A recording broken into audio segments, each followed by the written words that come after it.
어, 우리가 어제 말씀에서는 도둑질하지 말라라는 그 계명에 대한 그 강론에 대한 그런 말씀, 율법의 규례에 대한 그런 말씀을 보았습니다.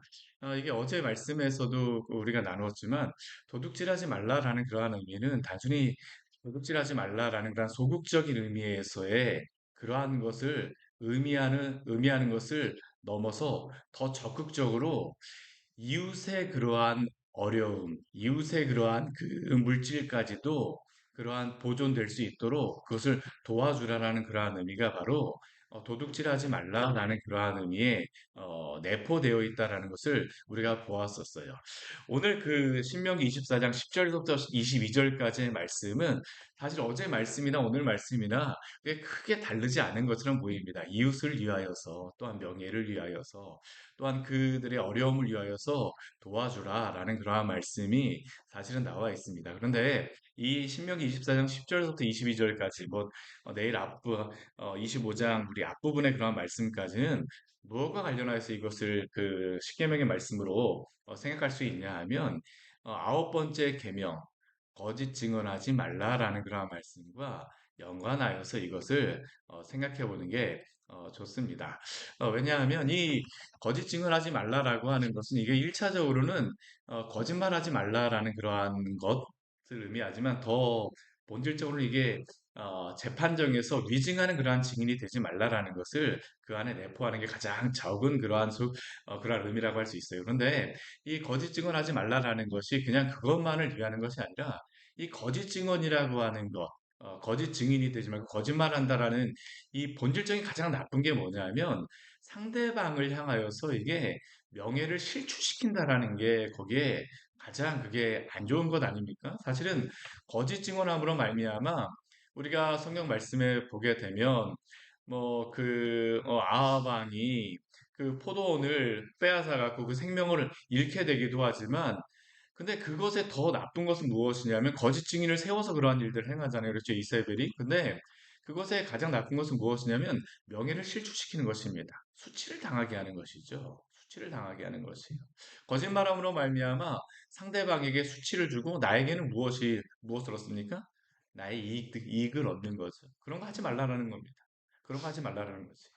결국 이것 안에도 무엇이 숨겨져 있는 것이냐면 이웃사랑, 하나님의 그 영광을 위하여서 또한 이웃의 그러한 이웃이 수치를 당하지 않도록 그러한 것을 적극적으로 행하라라는 것이 바로 이 아홉 번째 계명, 거짓 증언하지 말라라고 하는 이 계명 안에 거짓 증거하지 말라라는 이 계명 안에 담겨진 그러한 말씀입니다. 그렇다면 오늘 말씀을 보면 이게 조금 더 잘 이해가 될 수 있어요.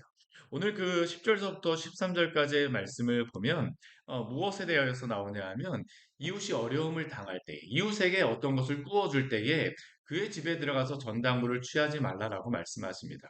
어제는 도둑질하지 말라라는 그러한 강론으로서 이자를 받거든 뭐 돈에 그 어떠한 것을 구워주거든 이자를 받지 말라라고 말씀하셨잖아요. 그렇죠? 이자를 받지 말라라고 하는 그러한 의미 가운데에는 그 이웃의 재산이 손해가 되지 않도록 기업을 유지하도록 그것을 도와주라는 겁니다. 그 재산을 지키라는 그러한 의미가 이 도둑질하지 말라라는 것에 나와 있는데 우리 무엇을 구워줄 때는 그의 집에 들어가서 전당물을 취하지 말라라고 합니다.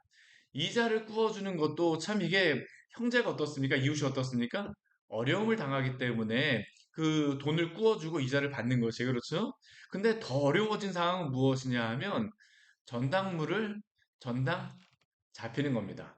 뭔가를 빌려갖고 할 수 있는 것은 이 사람에게 무엇인가 다시 받을 수 있다라는 것이지만 이 사람에게 무엇을 구워주고 현물로 다 구워주고 나서 그의 집으로 가서 전당부를 잡아온다는 것은 무엇일까요? 가장 마지막에 그 할 수 있는 게 바로 이 전당불이겠죠. 그렇지 않습니까?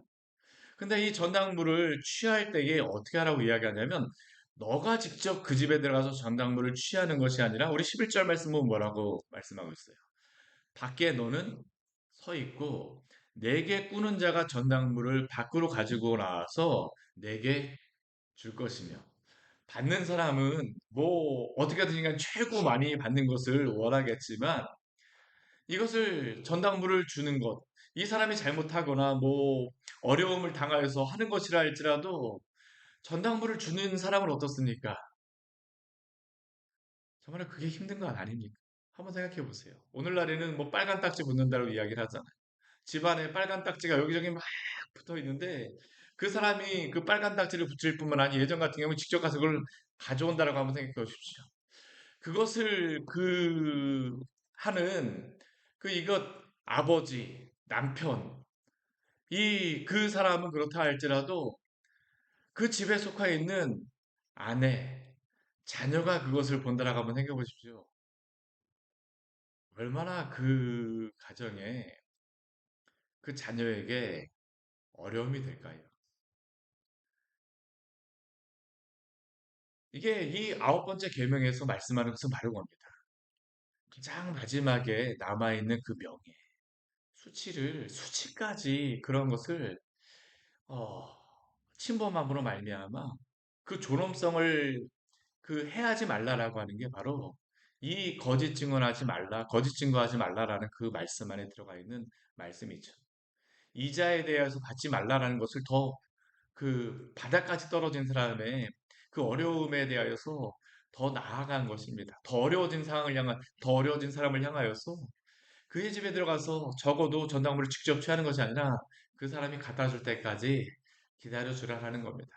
그래도 그 아버지가 가져오거나 남편이 가져오는 게 낫지. 직접 들어가고 막 그냥 저벅저벅 들어가고 그렇게 하지는 말라라는 거예요. 수치를 당하지 않도록 최소한 그러한 존엄성을 지켜주라는 겁니다.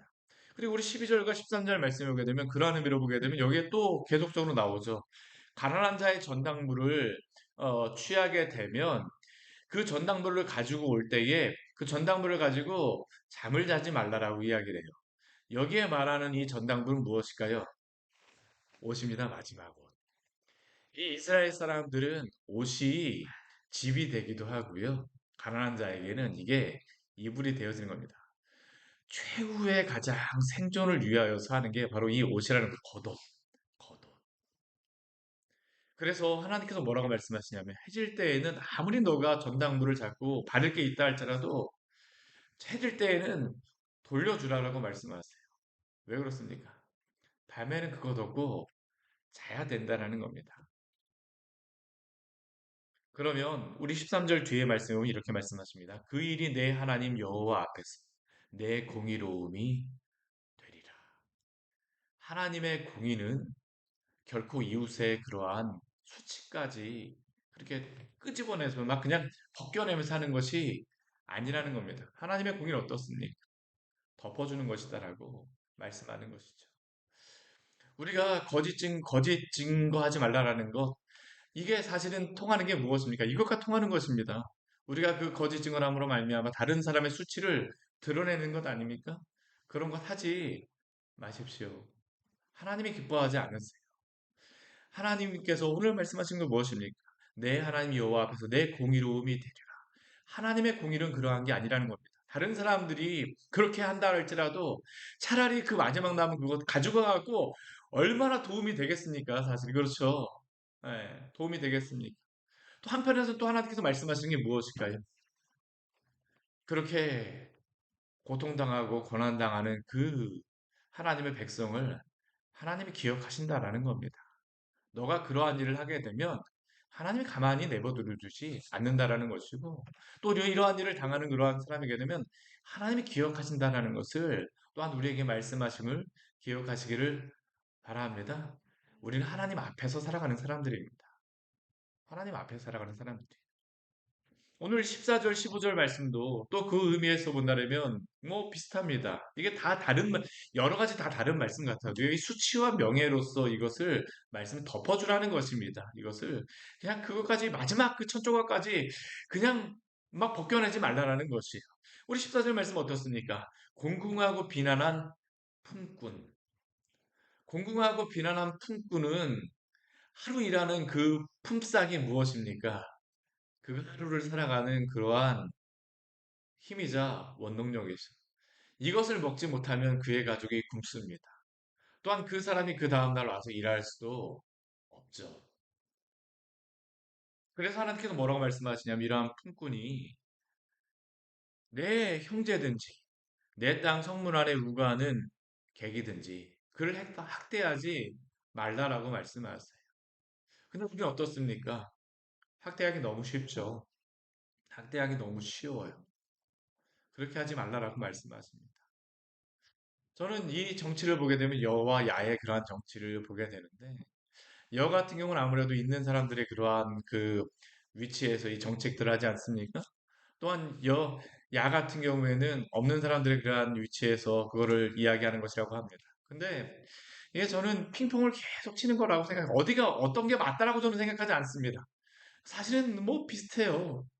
물론 이것을 자신의 많은 것을 이것을 나눠 품삯을 주는 사람이라고 생각하게 되면 그 주는 사람은 어떻습니까? 많은 것들을 얻으려고 하죠. 그 사람들 일하게 하려고 하죠. 근데 그것을 너무 일하게 하려고 하게 되면 그 일하는 사람들은 나중에 어떡할까요? 반발심이 생기는 겁니다.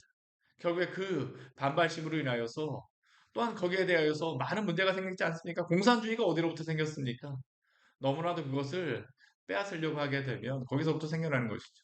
그렇다고 해서 저는 이 가난한 사람들을 너무 그렇게 하는 것도 저는 옳지 않다고 생각합니다. 이 사람들도 하나님 앞에서 정직하게 일하면 되는 겁니다. 하나님 앞에 정직하게 일하면 되는 것이에요. 그 사람들로 하여금 품꾼을 줬는데 저 사람들이 정직하게 일하지 않는 것 보면 어떻습니까? 어제 보니까 그렇더라고요. 마우스를 20분 동안 일하지 않게 되면 일하는 얼마나 일했는지를 가지고 마우스 움직이는 것을 가지고 체크하겠다라고 하는 것을 보았었는데요. 그런 거 하지 않아도 됩니다. 둘 다 하나님 앞에서 정직하면 돼요. 그것을 행하고 하는 사람도 사실은 내가 무엇인가를 취하려고 하지만 결국에 어떻게 할까요? 내 수치 내가 드러내는 것입니다.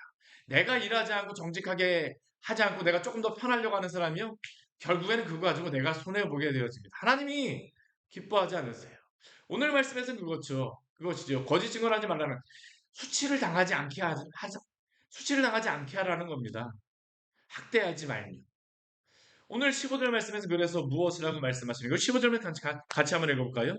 그 품삯을 당일에 주고 해진 후까지 미루지 말라. 우리 여기까지만 읽을게요. 품삯을 당일에 주고 해진 후까지 미루지 말라. 야, 아빠 오늘 일 열심히 일해갖고 돈 많이 벌어와서 오늘 너 배고프지 않게 해줄게. 여보, 내가 이렇게 해줄게. 적어도 그렇게 해주라는 겁니다. 그렇게 해주라는 것이죠. 그 품삯을 당일에 주고 해진 후까지 미루지 말라. 하나님이 그 말씀, 하나님의 그 이 말씀을 통하여서 이 사랑이 드러나지 않습니까? 여기에 보게 되면 이 십계명이라고 하는 것은 우리는 율법이라고 생각하지만 무엇을 해야 된다 하지 말아야 된다고 생각하지만 우리가 이 말씀을 잘 보게 되면요 무엇이 드러나냐면 하나님이 우리를 얼마나 사랑하시는지 또한 이웃을 향해서 사랑을 어떻게 베풀라고 하시는지가 드러납니다. 또한 우리가 하나님을 어떻게 사랑해야 되는지 이 품삯을 주는 사람이 이러한 것들에 대하여서 조금 손해보는 것 같아도 주면 어떻습니까? 저 사람이 예수님 믿는 그래도 주인이라서 다르구나. 이러한 것들을 향해서 다르다라는 것을 보여주라는 것입니다. 하나님의 영광을 위하여서. 이게 하나님의 영광을 위하여서 사랑하는 사람 아니겠습니까? 품삯을 간절히 바랍니다. 우리 그 뒤에 보면 뭐라고 말씀하십니까? 그가 너를 여호와께 호소하지 않게 하라. 그렇지 않으면 그것이 내게 죄가 될 것입니다.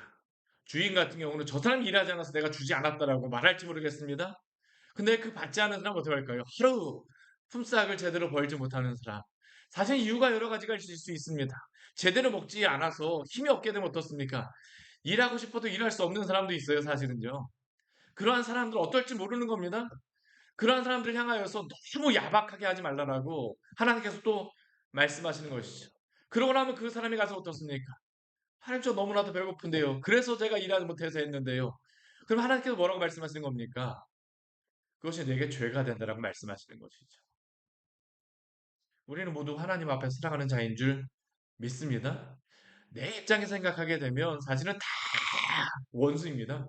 내 입장에 생각하면 다 원수예요. 있는 사람은 없는 사람이 원수처럼 여겨지고요. 없는 사람이 있는 사람이 뭐처럼 여겨집니까? 원수처럼 여겨집니다. 그렇게 살아가지 말라고 말씀하세요. 하나님이 나에게 주신 그러한 것들 안에서 충성하며 살아가시기를 축원합니다. 우리도 그렇게 살아가는 사람들입니다. 하나님 앞에서 어떻게 살아가야 되는지. 다 사랑입니다. 이 안에 담겨져 있는 것이 사랑이죠. 수치를 드러내는 것이 아니라 덮어주라라고 말씀하시는 것입니다. 우리 그 뒤에 나와 있는 그러한 말씀도 비슷비슷합니다. 아버지가 그 자식들로 말미암아 죽임을 당하지 않을 것이요. 자식들은 그 아버지로 말미암아 죽임을 당하지 않을 것이니. 왜 이러한 일들까지 발생할까요?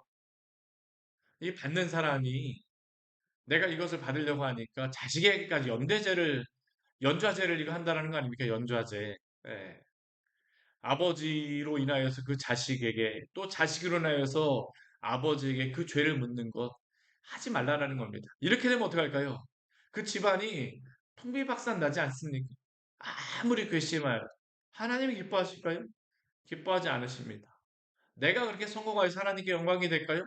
하나님의 영광이 되지 않는다라고 이야기하시는 것입니다. 우리가 성경 말씀을 보게 되면 이런 말씀 잘 알아야죠. 말씀에서 하나님 우리에게 무엇이라고 말씀하시는가? 우리가 착각하는 것 중에 한 가지가 뭐냐면 무엇입니까? 오늘날 이 시대 가운데 내가 성공하게 되면 내가 잘 살게 되면 하나님께 영광이 되어진다. 저는 그거 부정하지 않습니다. 내가 정직하게 열심히 일하고 수고하여서 하나님이 그렇게 올려주신 거 참 좋은 것입니다. 그런 축복 받으시기를 축원합니다. 그러나 그것을 넘어서 하지 마십시오. 우리에게 그렇게 말씀하세요. 넘어서 하지 말라라는 겁니다.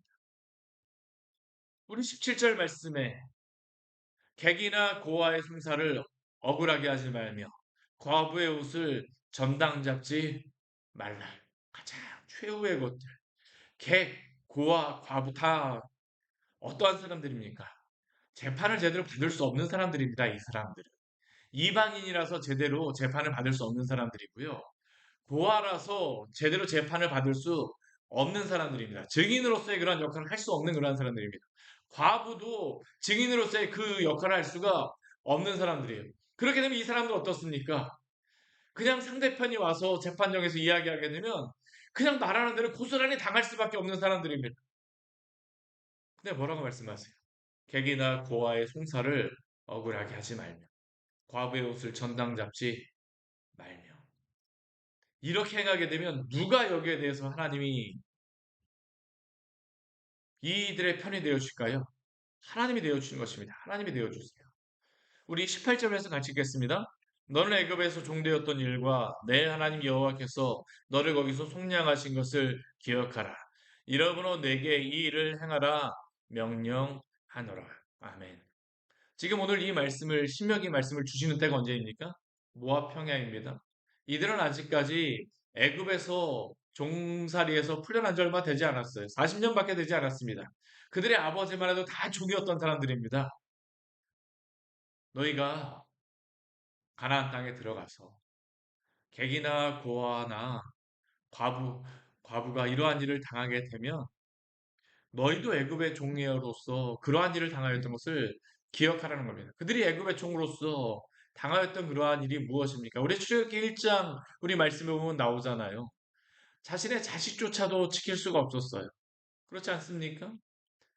애굽의 바로가 그 이스라엘 사람들이 아이를 많이 낳아서 민족이 많아지는 것을 보자 그 아이들을 사내 아이가 태어나게 되면 다 죽이라고 명령하잖아요. 나일강에 막 떠내려 보낼 수밖에 없는 그러한 그 상황. 모세라고 하는 이름이 물에서 건져낸 자라는 그러한 이름인데 너희가 그런 일을 당하지 않았느냐라고 하나님께서 말씀하시는 것입니다.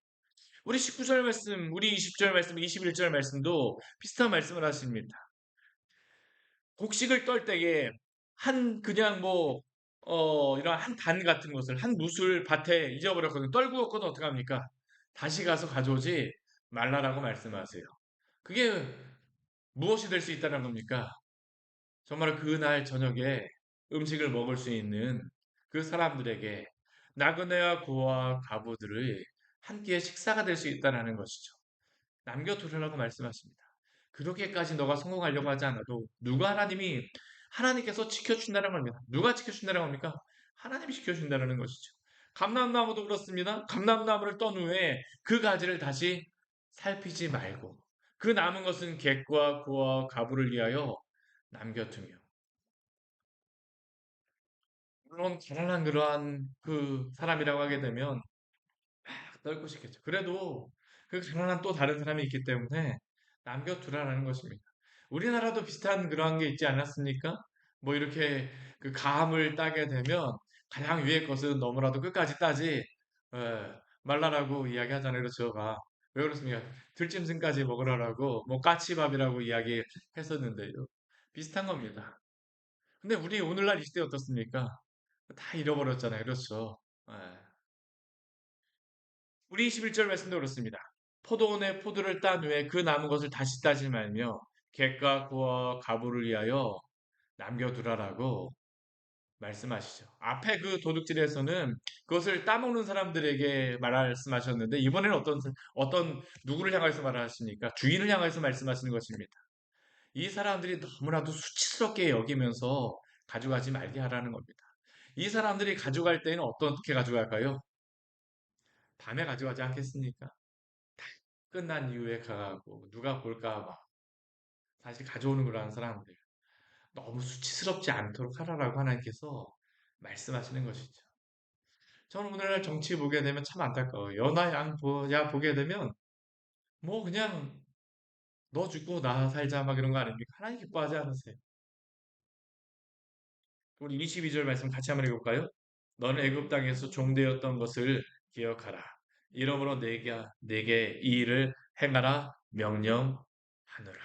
아멘. 사랑하는 성도 여러분, 이스라엘 백성들에게 가장 마지막에 말씀하시는 것이 애굽 땅에서 종되었던 것을 기억하라라고 말씀하십니다. 왜 이것을 말씀하실까요? 우리 18절 말씀에도 말씀하셨지만 여호와께서 너를 거기서 속량하였노라. 이스라엘 백성들이 지금 가나안 땅을 얻을 수 있도록 하신 것은 그들이 훌륭한 군사고 준비하여 서가내면 하나님이 그들을 구원하셨기 때문입니다. 우리가 오늘 이렇게 살아가는 그러한 것들 할 수 있는 것은 하나님이 오늘도 우리에게 은혜 베풀어 주기 때문인 줄 기억하시기를 바랍니다. 주님의 사랑은 무엇일까요? 우리의 마음은 그렇습니다. 제가 뭐 여러 가지 이야기를 했지만 사실 우리의 본질적인 마음은 누가 우리에게 한 번 때리게 되면 어떻습니까? 더 세게 때리려고 하잖아요. 한 대만 때리려고 합니까? 두 대를 때리려고 하잖아요. 근데 예수님께서 뭐라고 말씀하십니까? 누가 너의 오른뺨을 때리거든 왼뺨도 돌려대라고 말씀하시죠. 어떻게 이게 가능합니까? 보통 사람은 가능하지 않아요. 누가 가능할까요? 여호와께서 너를 속량하셨다라는 것을 아는 사람들입니다. 이 산상수훈의 말씀이 누구에게 가능할까요? 예수 그리스도의 십자가를 생각해 보십시오. 우리 가장 첫 번째 나온 것, 우리 오늘 말씀에 보게 되면 가장 전당부를 잡힐 때 가장 마지막에 가져가 적어도 지켜주라고 하는 것이 무엇이었습니까? 겉옷이었어요. 근데 예수님의 십자가를 생각하십시오. 예수님의 십자가는 무엇입니까? 예수님께서 십자가에 달리신 후에 마지막 천조각 하나까지 우리를 위하여 내어주시는 그 사랑임을 기억하시기 바랍니다. 그 사랑이 바로 우리를 살렸습니다. 우리가 어떻게 구원을 받았을까요? 우리의 그 죄의 수치를 주님께서 가려주신 것입니다. 주님은 그 천조각 하나까지 다 빼앗겼지만 우리의 죄를 속량하시기 위하여서 그분이 우리의 죄를 가려 주심으로 말미암아 우리는 하나님 앞에서 의로운 자가 되고 구원을 받으셨음을 믿으시기 바랍니다. 우리의 사랑의 근거는 그래서 내가 아닙니다. 나를 생각하게 되면 이렇게 할 수밖에 없어요. 천조각 하나까지 아깝죠. 그러나 주님 때문에 우리를 위하여 모든 것을 주신 주님 때문에 오늘도 사랑하시며 살아가시길 축원합니다. 주님의 세상의 거짓 증인이 아니라 주님의 참된 증인으로 부활의 증인으로 사십시오. 같이 기도하겠습니다. 하나님 아버지 오늘 말씀을 통하여서 우리에게 귀한 은혜를 주니 감사를 드립니다. 오늘 말씀 한 구절 한 구절을 통하여서 우리의 모습을 보게 하여 주니 감사드립니다.